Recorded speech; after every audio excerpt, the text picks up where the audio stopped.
Hey, bienvenue dans 35 mm. Aujourd'hui, on va faire un petit nouveau concept. On va faire 35 bonnes raisons d'aller voir un film. Et aujourd'hui, on va appeler 35 bonnes raisons d'aller voir le film Three Billboards Outside Ebbing, Missouri, soit les panneaux de la vengeance en français. C'est parti.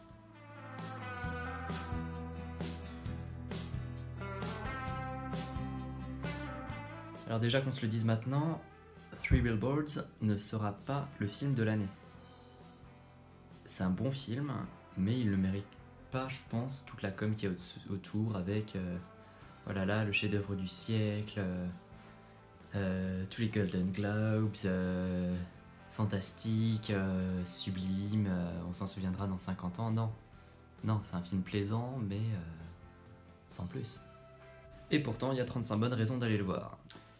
Three Billboards est un film de Martin McDonagh, son 4e film. Et pourtant, en seulement 4 films, Martin McDonagh a déjà tourné avec les plus grands. Colin Farrell, Christopher Walken, Tom Waits, Harry Dean Stanton, Ralph Fiennes, et même Domhnall Gleeson sur son premier film, son premier rôle. Enfin, sans Martin McDonagh, on n'aurait jamais eu Bill Weasley ou le général Hux. C'est génial. Three Billboards a un scénario très bien construit.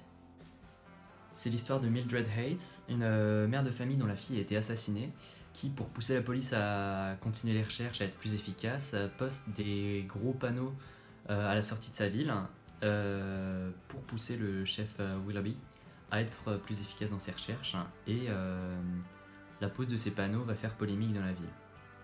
Three Billboards est une comédie. Et c'est une comédie très drôle, dramatique, mais avec des scènes vraiment cocasse. Three Billboards a pour protagoniste principal Frances McDormand, qui a notamment joué dans Fargo, dans Burn After Reading ou dans Moonrise Kingdom. Et c'est une excellente actrice. Three Billboards a gagné le Golden Globe du meilleur film dramatique. Three Billboards a gagné le Golden Globe de la meilleure actrice dans un film dramatique pour Frances McDormand.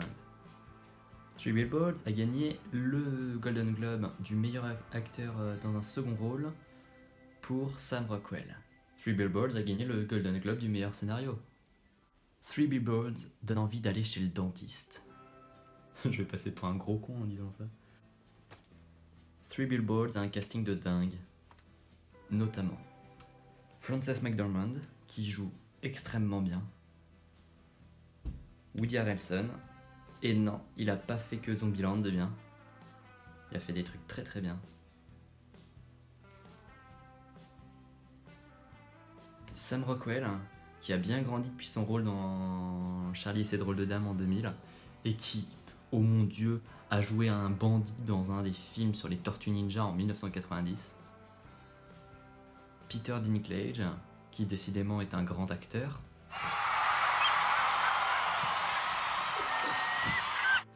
Et plein d'autres. Caleb Landry Jones, Zeljko Ivanek, Kathy Newton, Sandy Martin, etc.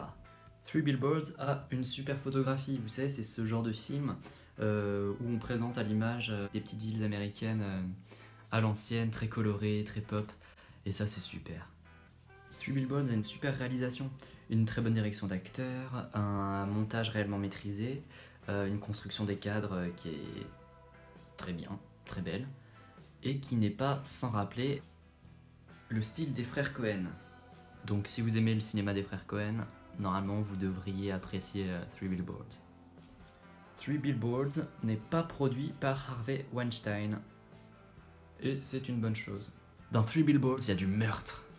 Dans Three Billboards, il y a du viol. Dans Three Billboards, il y a du suicide. Dans Three Billboards, il y a du cancer. Dans Three Billboards, il y a de la baston. Dans Three Billboards, il y a des explosions. Dans Three Billboards, il y a de la nanophilie. Dans Three Billboards, il y a des incendies. Three Billboards a une super bande originale de Carter Barwell, le mec qui a notamment composé pour les frères Coen, pour Spike Jonze ou pour Todd Haynes, entre autres. Et c'est pas rien. Dans Three Billboards, il y a vraiment des punchlines de malade. Et malgré le triste spectacle qu'offrent ces panneaux, nous espérons que cette nouvelle mette fin à l'étrange saga qui était celle des 3 panneaux à la sortie de... Ça met fin à rien, espèce de grosse débile. C'est que le début, putain. Fous donc ça dans ta matinale de TV mi-souris de merde, connasse. Three Billboards nous montre vraiment des personnages complexes qui évoluent tout au long du film. Et ça fait plaisir à voir. Ça change des films où les personnages sont plats et ne montrent rien et n'avancent pas. C'est cool. C'est très cool. Three Billboards est produit par Film 4 Productions. C'est eux qui ont fait ça. Donc c'est cool. Three Billboards est une coproduction américano-britannique. Donc c'est plus raffiné que J.J. Abrams, mais c'est moins snob que Stephen Frears. Ne vous méprenez pas, j'adore Stephen Frears et j'aime bien ce que fait J.J. Abrams. C'est juste pour l'image. Three Billboards a coûté 12 millions de dollars, ce qui est un petit budget. À bras ouverts, c'est 21 millions de dollars.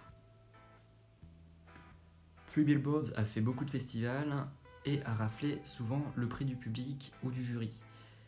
Il a notamment fait la Mostra de Venise, le Festival international du film de Toronto et le bien célèbre Festival international du film de La Roche-sur-Yon.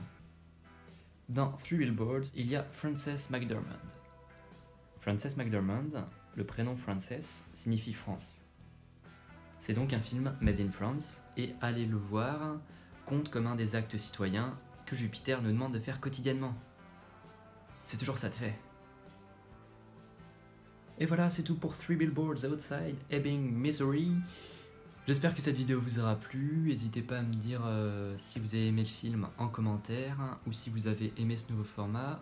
On se retrouve bientôt pour une nouvelle vidéo. D'ici là, amusez-vous et surtout, allez au cinéma. Ciao.